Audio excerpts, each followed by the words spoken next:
François Batalingaya, chef de bureau de OCHA en Centrafrique, bonjour. Bonjour. Alors, monsieur le chef de bureau, tout d'abord, qu'est-ce que OCHA et quelle est sa mission en RCA? Merci beaucoup pour la question. OCHA, c'est le Bureau des Nations Unies pour la coordination des affaires humanitaires. En anglais, Office for the Coordination of Humanitarian Affairs. Et notre mission en RCA peut se résumer en 3 activités. Premièrement, nous facilitons la coordination de plus de 150 acteurs humanitaires présents ici à RCA. Nous les orientons vers des endroits où il y a beaucoup plus de besoins. En deuxième lieu, nous faisons la promotion d'une réponse adaptée au contexte de la RCA et fondée surtout sur des principes humanitaires d'humanité, impartialité, neutralité et indépendance. Et en troisième lieu, nous facilitons la mobilisation des ressources financières pour la réponse. Ces ressources sont distribuées par après, que ce soit aux agences des Nations Unies et aux ONG. Voilà ces 3 activités principales, mais bien sûr il y a d'autres, notamment la participation à la promotion de solutions durables et aussi un retour au développement. OCHA assure la coordination des affaires humanitaires en RCA. Alors cela m'amène à vous demander quelle est la situation humanitaire à ce jour dans le pays? Bon, je peux vous dire que la situation humanitaire en RCA aujourd'hui est très inquiétante. Et très inquiétante du fait que, vous vous rappelez, un Centrafricain sur 5 est en situation de déplacement. Ça veut dire quoi? Ça veut dire que un peu moins de 600 000 personnes se soient réfugiées et aussi un chiffre aussi important est déplacé interne. Donc ça c'est très inquiétant. Et en plus, nous avons un peu moins de 3 millions de personnes qui ont besoin d'assistance humanitaire cette année. Ça veut dire que ça représente environ 63% de la population de RCA qui a besoin d'assistance humanitaire ici en 2019.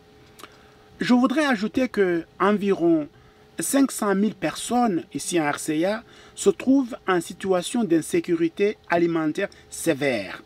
Et ces personnes se trouvent surtout dans les préfectures du Hombomu, Mbomu et la Basse-Koto. Mais n'oublions pas une deuxième catégorie de personnes qui se trouvent dans les 5 préfectures de la Haute-Koto, Luaka, Nanagribizi, Ouam et Wampende. Et ces préfectures, ils ont en commun une concentration extrêmement importante de personnes déplacées, que ce soit des déplacés internes, mais aussi des réfugiés de l'autre côté de la frontière. Et ces déplacements sont causés par l'insécurité dans les quartiers d'origine et leurs villas d'origine. Un peu plus de la moitié de la population centrafricaine qui dépend de l'aide humanitaire. Alors, parlons maintenant de la mobilisation des ressources et de la réponse humanitaire. Combien avez-vous déjà mobilisé pour cette année et quelle a été la réponse de la communauté humanitaire pour soulager la souffrance de la population centrafricaine? Bon, pour l'année 2019, la réponse humanitaire requiert environ 430 millions de dollars pour répondre à tous les besoins de la population, d'environ 1,6 million de personnes. Mais maintenant, jusqu'à présent, nous avons reçu jusqu'à 190 millions, ce qui représente environ 44% des ressources requises. C'est insuffisant. C'est insuffisant pour assister tout le monde. Mais néanmoins, nous parvenons chaque mois à assister 714 personnes, que ce soit en santé, en eau, en abri, et en vivres et tout consort. Donc, je peux dire que les bailleurs de fonds traditionnels sont un peu fatigués. Ils sont un peu fatigués parce que les crises, surtout les conflits comme la RCA, n'attirent pas l'attention de bailleurs de fonds ces jours-ci. Parce qu'il y a aussi, vous vous rappelez, il y a des crises qui sont en compétition, notamment à Yémen, dans la Syrie. Récemment, on a eu la cyclone au Mozambique et tout cela.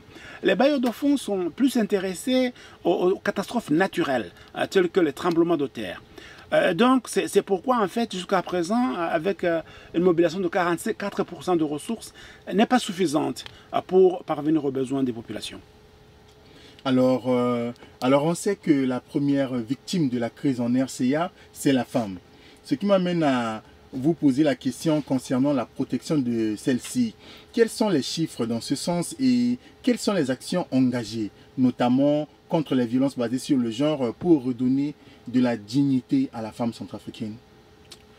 Écoutez, moi je peux dire que les violences basées sur le genre à RCA ont atteint une phase de crise. C'est une situation de crise parce que toutes les 60 minutes, une femme ou une jeune fille centrafricaine est violée. Cela est inacceptable. On parle de plus de 10 000 cas de viol par an. Et ça, ce sont des statistiques qui nous parviennent. Il y a le reste que nous ne savons pas. C'est juste ces 10 000 cas par an, c'est juste un sommet de l'iceberg. Il y a d'autres que nous ne savons pas. Bon, disons que aussi, en parlant de ces 10 000 cas, je n'inclus pas les violences domestiques. Parce que si j'incluais les violences domestiques, ça serait une erreur de casting, comme un collègue l'a dit récemment.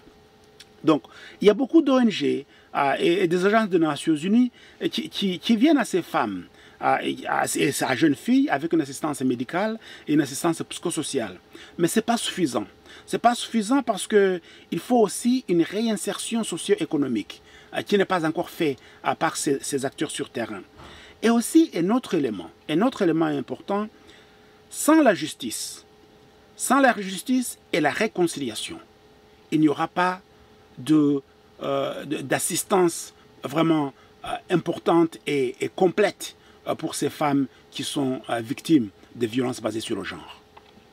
Alors parlons maintenant de la santé. La RCA est voisine de la RDC et le mouvement de personnes entre ces deux pays est régulier. Quelles sont les mesures prises en partenariat avec le ministère de la Santé pour barrer la route à Ebola? Bon, premièrement, je peux vous dire que le ministre de la Santé, le docteur Pierre Somsé et son équipe, ils prennent le risque au sérieux. Nous avons déjà rédigé un plan de contingence. Un plan de contingence à court et à moyen terme pour barrer la route à la maladie à virus Ebola. Il reste maintenant à mobiliser le financement. Parce que pour les 3 prochains mois, nous avons besoin d'environ 9 millions de dollars pour nous préparer. Mais aussi, il faut vous rappeler que ce n'est pas seulement donc, le ministère de la Santé et les ONG et les agences qui peuvent faire ça. Nous avons besoin d'une réponse interministérielle et interagence. Ça veut dire quoi? Nous avons besoin d'une mobilisation de tous les ministères, une mobilisation de tous les ONG, une mobilisation de toutes les agences des Nations Unies et pas seulement l'Organisation mondiale de la santé. Mais il y a des choses importantes que nous devons faire pour nous préparer à barrer la route à Ebola. Premièrement, c'est la surveillance épidémiologique. Nous devons contrôler les postes d'entrée de la RDC. La circulation doit continuer. Donc la circulation des personnes et de leurs biens doit continuer. Mais il faut être vigilant. Il faut surveiller surtout ceux qui ont une température élevée et le mettre sur surveillance. Deuxièmement, il faut continuer à faire la promotion de bonnes pratiques d'hygiène. Parce que si on se lave avec le savon, on va parvenir à tuer le virus à Ebola. Donc, avec ça, se laver les mains avec le savon, non pas seulement on va se protéger contre le virus, mais aussi on va se protéger contre d'autres maladies qui continuent à tuer les populations innocentes. Autre inquiétude, monsieur le chef de bureau, la poliomyélite. 2 cas de poliovirus ont été rapportés, respectivement le 29 mai 2019 à Bambari et le 31 mai dernier à Bimbo. Que retenir de la riposte? Donc, comme vous le savez, le ministre de la Santé a déclaré la poliomyélite comme une urgence nationale de santé publique vers la fin du mois de mai. Et pour contrecarrer la maladie, le ministère de la Santé, appuyé par ses partenaires dont l'UNICEF et l'OMS, ils ont organisé des rondes de vaccination. Ce qu'on appelle la ronde 0, elle a eu lieu dans 4 districts sanitaires, donc à Bambari, à Bimbo, à Kouango-Grimari et à Lindao. Ça a eu lieu il y a un mois. Maintenant, à partir du 16 au 18 août, il y aura lieu ronde 1. Et cette ronde 1 va couvrir 21 des 35 districts sanitaires de la RCA. Le vaccin contre la polio est un vaccin sain. C'est juste quelques gouttes. Et l'enfant est protégé. Soulignons qu'un enfant, lorsqu'il est atteint de polio, il devient infirme. Et c'est irréversible. On doit obligatoirement faire vacciner nos enfants. Alors, parlons maintenant de l'éducation. Alors, parce que sur le plan éducatif, le bac vient de passer, beaucoup d'examens viennent de passer aussi. Et on a noté que beaucoup de jeunes qui sont actuellement sur les sites de personnes déplacées, notamment à Kagabandoro, à Bombari, à Bria, à Lindao, ne peuvent aller à l'école à cause de l'insécurité créée par les groupes armés. À quelques jours de la rentrée scolaire, que comptent faire les humanitaires pour sauver cette jeunesse en leur permettant d'aller à l'école? Il est vrai que cette situation de l'éducation, de l'enseignement à RCA, elle est très inquiétante. Nous avons toute une génération d'enfants qui n'ont pas accès à l'éducation. Et je le répète, en fait, l'éducation, c'est un droit. C'est un droit pour chaque enfant. Même ceux qui vont à l'école, ils n'ont pas accès à un enseignement de qualité. Vous le dites vous-même, le bac, le taux d'échec a été extrêmement élevé. Et aussi, comme je le disais, donc enseignement de qualité, dans la plupart de ces centres de sites de déplacés, nous utilisons les maîtres et parents. Et pour utiliser les mots du ministre de l'enseignement primaire et secondaire, ces maîtres et parents déforment plus qu'ils n'informent. Donc il faut absolument qu'on pense à former des enseignants pour qu'ils puissent enseigner proprement, donner une formation correcte. L'UNICEF et ses partenaires font tout pour disponibiliser et rendre possible l'accès aux services de santé, services de base, notamment la santé et l'éducation. Mais bien sûr, ce n'est pas suffisant. Il manque de moyens, il manque de ressources et surtout du personnel qualifié. Donc nous devons tout faire pour trouver ce personnel. Bon, j'ai vu aussi qu'il y a certaines zones où on organise des cours de rattrapage. J'étais récemment à Zemio et j'ai remarqué qu'il y avait des cours de rattrapage organisés par des ONG soutenus par l'UNICEF et le ministère de l'enseignement primaire et secondaire. Ce que j'ai remarqué, c'est que là, à Zemio, j'ai retrouvé des classes bondées d'enfants. Par exemple, j'ai trouvé une classe avec 164 enfants, une autre avec 124, une autre, c'est des centaines d'enfants. On ne peut pas enseigner dans des conditions pareilles. Donc franchement, c'est un secteur qui a besoin d'être priorisé, non pas seulement par les gouvernements, mais aussi par les bailleurs de fonds de tous bords. En dehors de l'appui humanitaire, certains Centrafricains se demandent à quand le développement. Alors, que faites-vous actuellement pour permettre aux Centrafricains de se prendre en charge? Autrement dit, quelle est la contribution de la communauté humanitaire pour le relèvement, voire le développement? Bon, disons que la reprise du processus de développement dépend d'une et une seule chose. C'est la sécurité des personnes et de leurs biens. Les Centrafricains sont en mesure de prendre en main leur destinée. Il suffit tout simplement de cesser de les embêter. Il faut souligner que la RCA a un sol et un sous-sol extrêmement riches. Il faut juste un retour de la paix. Il faut juste le rétablissement de l'état de droit. Il faut juste un état de droit. Il faut que les personnes déplacées, les réfugiés, puissent rentrer dans leur village et leur quartier d'origine dans la paix et la dignité. Donc nous, humanitaires, ce que nous sommes en train de faire, c'est de répondre à une crise de sous-développement. Donc, il faut que les activités de relèvement reprennent. Il faut que nous ne concentrions pas seulement à répondre à des besoins aigus de l'urgence. Nous devons aussi penser aux activités de relèvement, penser aux activités de développement. Malheureusement, quand on parle aux bailleurs de fonds, ils pensent d'abord, premièrement, à la sécurité. Les déficits en premier à la sécurité, deuxièmement dans l'humanitaire et troisièmement dans le développement. Alors je pense que tout devrait être fait simultanément, non pas un après l'autre. C'est pourquoi donc nous, en tant qu'humanitaires, nous soutenons les activités pour la promotion de solutions durables, que ce soit pour les personnes déplacées ou les réfugiés. Voilà. Alors, beaucoup d'activités réalisées, mais vous faites aussi face à certaines difficultés, vous, humanitaires, notamment la violence physique contre ces travailleurs humanitaires. Comment faites-vous afin de préserver à la fois la sécurité des humanitaires et la continuité des actions pour sauver la vie des personnes vulnérables?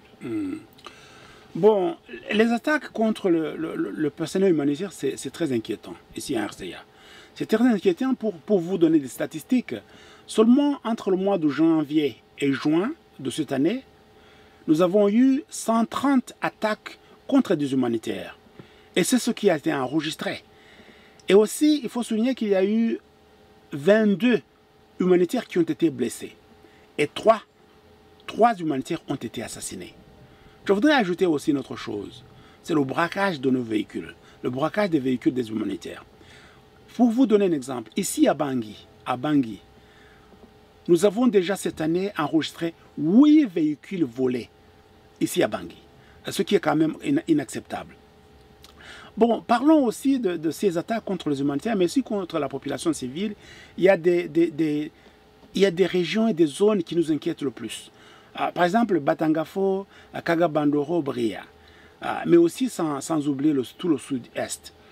Pour vous donner un exemple, la semaine passée, nous avons eu 5 attaques contre les humanitaires à Batangafo, ce qui est quand même extrêmement élevé. Bien sûr, il y a l'absence de l'autorité de l'État, l'absence de la police et tout cela. Mais tout cela doit s'arrêter. Nous, humanitaires, ce ne sont pas les armes qui vont nous protéger. C'est la population, c'est les communautés que nous servons, c'est tout ce monde qui nous protège. Nous sommes là pour venir en aide à ces personnes qui sont dans le besoin. Et soulignons aussi que nous sommes guidés par des principes humanitaires, d'humanité, impartialité, neutralité, indépendance. Nous sommes alignés quoi que ce soit. Ce sont les besoins, et les besoins seulement, qui nous guident. On ne cible pas une personne, que ce soit seulement en situation de besoin. Dans la mesure du possible, nous continuerons à donner cette assistance. Nous continuerons à sauver des vies, à préserver la dignité humaine. Mais il y aura des moments où trop, ça sera trop. Il y aura des moments où on décidera à fermer la porte. Mais pour le moment, on n'en est pas encore là. Alors, pour terminer, quel est votre message à l'occasion de la célébration de la Journée mondiale de l'aide humanitaire qui, ce 19 août, rend hommage au travail des femmes en situation de crise? À cette occasion où nous célébrons la Journée mondiale de l'aide humanitaire, je voudrais rendre un grand hommage aux femmes humanitaires qui consacrent leur vie à aider les personnes dans le besoin. Ces héroïnes méconnues qui travaillent sur les lignes de front, dans leur propre communauté et dans les régions les plus difficiles, méritent nos remerciements à ce jour particulier. Je fais un appel solennel aux acteurs étatiques et non étatiques de veiller à la protection de ces travailleurs humanitaires et surtout ces héroïnes méconnues. Et plus particulièrement ici à RCA, j'appelle les groupes armés, qu'ils soient signataires ou non signataires de l'accord politique pour la paix et la réconciliation, de garantir et de faciliter l'accès aux personnes vulnérables et surtout les femmes qui ont besoin d'une assistance et de protection. François Batalingaya, chef de bureau de Ocha en Centrafrique, je vous remercie. Merci beaucoup.